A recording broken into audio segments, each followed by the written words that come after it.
Hello everyone, very welcome back और YouTube channel RPSC PGT English lecturer की classes चल रही हैं। पोएट्री सेक्शन को हम यहाँ पे कंप्लीट कर रहे हैं। फर्स्ट जो हमारा टॉपिक था on his blindness bye John Milton, वो हमने बहुत अच्छी तरीके से कवर कर लिया है। अगर आपने नहीं देखा तो बिल्कुल जाके देखें डेफिनेटली, और वहां से आपका एक रिदम बनेगा, एक स्ट्रक्चर वे में आप तैयारी कर पाएंगे। तो आज का जो हमारा टॉपिक है गो and catch a falling star, ये एक पोएम है जो कि मेटाफिजिकल पोएट, जो कि लेट जो 16th सेंचुरी है उससे बिलोंग करते थे, जॉन डन। ओके, तो जॉन डन ने ये इंपॉर्टेंट पोएम लिखी है। ये एक आपको देखने को मिलेगी, इसमें एक थीम है आपको मिसोजिनिस्टिक। मिसोजिनिस्टिक क्या होता है? जिसमें औरतों को बहुत कम माना जाता है, उनको उनके अंदर सारी बुराइयां ही दिखती है उस इंसान को, वो मिसोजिनिस्टिक थीम होती है। तो चलिए स्टार्ट करते हैं आज का हमारा important session without any delay. Okay, first हमारी जो स्लाइड है उसमें हम ब्रीफ बायोग्राफी डिस्कस कर लेंगे। इनका जो जन्म हुआ था वो 1572 को लंदन इंग्लैंड में हुआ था। रोमन कैथोलिक फैमिली में इनका जन्म हुआ था, और इनकी जो एजुकेशन हुई थी वो हुई थी यहाँ पे हॉट हॉल ऑक्सफोर्ड में। उसके बाद ये यूनिवर्सिटी ऑफ कैम्ब्रिज में पढ़ने गए, लेकिन वहां से बिना डिग्री लिए ही वापस आ गए, बिकॉज ये रोमन कैथोलिक फैमिली से बिलोंग करते थे, और वहां पे उस टाइम पे इसके अगेंस्ट जो चल रहा था रिवोल्ट, रोमन चर्चेस के अगेंस्ट रिवोल्ट चल रहा था। रिलीजियस कॉलिंग की बात करूं तो ये उसके बाद ये क्या करते हैं, एंग्लिकन में कन्वर्ट हो जाते हैं रिलीजन में, और इनको एंग्लिकन मिनिस्ट्री में एंटर करते हैं 1615 में। उसके बाद ये रिस्पेक्टेड टीचर के तौर पे बनते हैं, और उसके बाद ये अपॉइंट किया जाता है डीन सेंट पॉल्स कैथेड्रल के 1621 में। लिटरेरी वर्क की बात करूं तो इनका लिटरेरी वर्क में आपको सॉन्ग्स एंड सोनेट्स मिलेगा, होली सोनेट्स एंड मेडिटेशंस, ये वर्क्स आपको मिलेंगे। डेथ की बात करूं तो इनकी जो डेथ हुई थी वो 1631 में हो गई थी, लंदन इंग्लैंड में। ओके, तो ये चीज हो गया इनकी कुछ ब्रीफ बायोग्राफी। ओके, अब हम लाइन बाय लाइन एक्सप्लेनेशन करेंगे। इसमें आपको एक स्पीकर मिलेगा, एक जो होगा वो लिसनर मिलेगा। ओके, तो यहाँ पे 7 जो इम्पॉसिबल टास्क है वो स्पीकर देता है, जो लिसनर को देता है। स्पीकर जो है वो लिसनर को देता है कि 7 इम्पॉसिबल टास्क तुम डन करके दिखाओ। गो and catch a falling star, ये फर्स्ट हमारा हो गया, यानी जाओ और किसी टूटे हुए तारे को पकड़ के लेके आओ। तो क्या ऐसा पॉसिबल है? नहीं पॉसिबल है। क्या आग को कोई पकड़ सकता है? नहीं पकड़ सकता है। लाइक वैसे ही get with a child a mandrake root, यानी कि एक ऐसे बच्चे को ढूंढ के लाओ जिसके अंदर से जड़ निकली हो। तो ऐसा नहीं पॉसिबल है, तो ये भी दूसरा हमारा टास्क इम्पॉसिबल है। Tell me where all past years are, और मुझे बताओ कि जो भी बीत गया है समय वो कहाँ चला गया, यानी कि हमारा जो बचपन बीत गया है, हमारी जो पास्ट मेमोरीज हैं, क्या उन्हें मतलब बताओ वो कहाँ चली गई। और who cleft the devil's foot, यानी कि डेविल के पैर को किसने चीरा, यानी किसने बीच से फाड़ा था डेविल के पैर को। तो ये इन्होंने यहाँ पे बताया। तो ये इम्पॉसिबल टास्क है, ये किसी को पता नहीं है। Teach me to hear mermaid singing, और मुझे ये सिखाओ, टीच करो कि मैं जो जलपरियां हैं उनकी जो सिंगिंग है, उनके जो गाने हैं वो मैं कैसे सुन सकता हूँ। तो ये भी हमारा इम्पॉसिबल टास्क है। और टू कीप ऑफ इन्वेस्टिंग, यानी कि ईर्ष्या से कैसे दूर रहें ये बताओ। ये 6 टास्क हो गया हमारा। 7 टास्क जो कि and find what wind serves to advance and honest mind, तो यानी कि और ऐसा कोई रास्ता निकाल के लेके आओ कि जो कि एक जो ईमानदार व्यक्ति हो उसको आगे बढ़ने में मदद करता हो।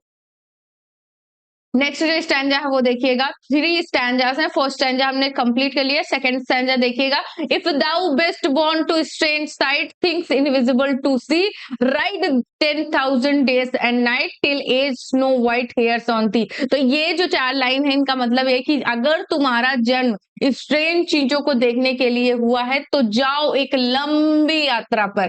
वो लंबी यात्रा कितने दिन होगी? राइड 10,000 डेज एंड नाइट्स, यानी कि लगभग 10,000 रात और दिन की यात्रा पे जाओ।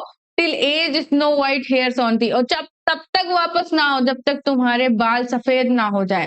दाउ when thou returns will tell me, यानी और जब भी तुम वापस आओ तो मुझे बताओ। ऑल स्ट्रेंज वंडर्स दैट बिफेल थी, और उन दिनों में जो भी तुम्हारे साथ स्ट्रेंज चीजें हुई हैं, अजीबोगरीब, वो मुझे बताओ। एंड स्वेयर नोवेयर, और यहाँ पर मैं वादा करता हूँ, कसम खाता हूँ कि तुम्हें कहीं पर भी lives a woman true and fair, तुम्हें ऐसी कोई भी महिला नहीं मिलेगी जो ईमानदार भी हो और सुंदर भी हो। ट्रू एंड फेयर दोनों चीजों का कॉम्बिनेशन एक औरत में आपको कभी नहीं मिलेगा, वो श्योरिटी के साथ बोल रहे हैं। तो मेन जो फोकस है यहाँ पे जॉन डन का वो इस लाइन पे है, and swear nowhere lives a woman true and fair. Okay, तो ये लाइन बहुत इंपॉर्टेंट है, इसको ध्यान रखिएगा। हमारा लास्ट और फाइनल स्टैंजा देखिए, if thou finds one let me know, और अगर तुम्हें कोई ऐसी औरत मिल जाती है तो सबसे पहले तुम मुझे बताओ। सच अ पिलग्रिमेज वेयर स्वीट, और तुम अगर ऐसी कोई औरत मिल जाती है तो तुम्हें तीर्थ यात्रों जैसा फल मिल जाएगा। ओके, ये do not I would not गो, अगर नहीं, अगर मिल भी जाती है तो भी मैं नहीं जाऊंगा, ऐसा वो बोलते हैं। Yet do not I would not go, thou next door we might meet, अगर वो मुझसे नेक्स्ट डूअर यानी कि बगल के कमरे में भी रह रही हो, खड़ी हो मुझसे मिलने के लिए, तब भी मैं उससे मिलने नहीं जाऊंगा। Though she were true when you met her, क्योंकि वो तुमसे मिल रही होगी तब तक तो वो सच्ची होगी तुम्हारी। And last till you write your letter, और जब तुम अपना आखिरी लेटर मुझे लिख रहे होगे, येट सी विल बी, उसी समय वह फॉल्स एर आई कम टू टू और थ्री, और उसी समय वह या तो 2 और 3 उसके और हो जाएंगे, ऐसा वो बोलना चाह रहा है। 2 और 3 लोगों के साथ और उसका लव अफेक्शन हो जाएगा, ऐसा बोल रहे हैं यहाँ पे। तो इसी लाइन के साथ ये जो हमारी पोएम है यहाँ पे एंड होती है, और इसके बाद हम एमसीक्यू सेशन को करेंगे। तो चलिए स्टार्ट करते हैं हमारे MCQs. What is the main theme of Go and Catch a Falling Star? Go and Catch a Falling Star की मेन थीम क्या है? The beauty of nature के बारे में बात कर रहे हैं, या the futility of finding true love, the importance of loyalty among friends, the joy of spiritual life। तो सही आंसर क्या हो जाएगा? The futility of finding true love, यानी इस धोखे भरे समाज में एक ट्रू लव को पाने के बारे में बात कर रहे हैं। Which literary device is prominently used in the poem's opening line Go and catch a falling star? Go and catch a falling star में कौन सी literary device use हुई है? Hyperbole, metaphor, alliteration या simile? तो सही आंसर क्या हो जाएगा यहाँ पे? hyperbole, क्योंकि ये बहुत बढ़ा चढ़ा के बात नहीं हो गई। Go and catch a falling star, nobody can catch a falling star। okay? तो ये चीज hyperbole है। The speaker of the poem suggests that finding a true and fair woman is an impossible as which of the following, यानी कि go and true and fair woman को वैसे ही प्राप्त करना मुश्किल है जैसे कि ये पूछा गया, catch a star, seeing a unicorn, talking to a tree, hearing an angel। तो catching a tree के बराबर ही है true and fair woman को भी प्राप्त करना। Okay, What does the mandrake root symbolize in the line get with child a mandrake root? तो इस लाइन में आपको क्या सिंबलाइज कर रहा है ये पूछा जा रहा है। फर्टिलिटी को, मैजिक एंड सुपरस्टिशन को, लव एंड ट्रस्ट को, पावर एंड विस्डम को। तो सही आंसर क्या हो जाएगा यहाँ पे? Magic and superstition. ओके, तो बी ऑप्शन हमारा राइट हो जाएगा। Which stone best describes John Donne attitude in Go and Catch a Falling Star? Go and catch a falling star में जॉन डन का कौन सा एटीट्यूड डिस्क्राइब हुआ है? Melancholy, ironic and cynical, joyful, romantic and idealistic. तो वो irony कर रहे हैं, ठीक है, आयरनी और सिनिकल। सिनिकल एक जो एक प्रेजुडिस इंसान मान लेता है, तो वैसे ही इन्होंने औरतों के प्रति एक प्रेजुडिस पाल के रखा है कि वो धोखेबाज होती है। What message does John Donne convey in the line and swear nowhere lives a woman true and fair? तो ये जो लाइन है आपको दिख रही है, इसमें कौन सा मैसेज कन्वे करना चाहते हैं John Donne? True love is hard to find. Women are always loyal. There are no beautiful women. It's impossible to find a beautiful and faithful woman. यानी कि वो कहना चाहते हैं कि कोई ऐसी women मिलना बहुत मुश्किल है जो ब्यूटीफुल भी हो और फेथफुल हो, यानी सुंदर होने के साथ साथ वो वफादार भी हो, ऐसी औरत मिलना बहुत ही मुश्किल है। What literary form does Go and Catch a Falling Star? Go and Catch a Falling Star की लिटरेरी फॉर्म क्या है? सोनेट है, एपिक है, लिरिक पोएम है, नैरेटिव पोएम है। तो सही आंसर क्या हो जाएगा? ये लिरिक पोएम है, तो सी ऑप्शन राइट हो जाएगा। What does John Donne imply about time in the line tell me where all past here are? यानी कि इस लाइन में क्या इंप्लाई करने की कोशिश किया है जॉन डन ने?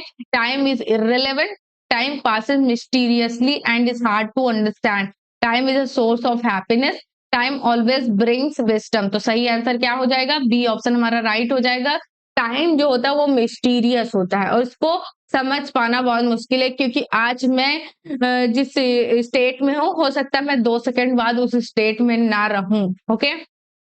According to the speaker, what is likely to happen to a faithful woman before he reaches her?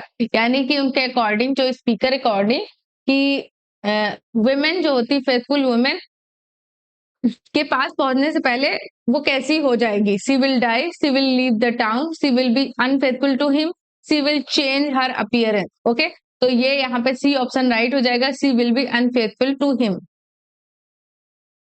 What kind of journey does speaker propose to find a true and fair woman? यानी कि कोई कौन सी journey तुम्हें मिल जाएगी जब तुम्हें true and fair women दोनों साथ एक ही में मिल जाएंगे। Pilgrimage, military quest, voyage of at sea, spiritual journey. तो यहाँ पे पिलग्रिमेज मिल जाएगा तुम्हें, यानी तीर्थ यात्राओं का फल मिल जाएगा। Thanks for watching. यहाँ पे हमारा इंपॉर्टेंट सेशन कंप्लीट होता है। ऐसे इंपॉर्टेंट सेशन से जुड़ने के लिए और सिलेबस को एक सीक्वेंस में कवर करने के लिए आप अगर इस चैनल पर नए हैं तो इसको सब्सक्राइब करना ना भूलें। लेटेस्ट अपडेट के लिए बेल आइकन को जरूर प्रेस कर लें। थैंक्स फॉर वॉचिंग, मिलते हैं नेक्स्ट वीडियो में। Bye bye.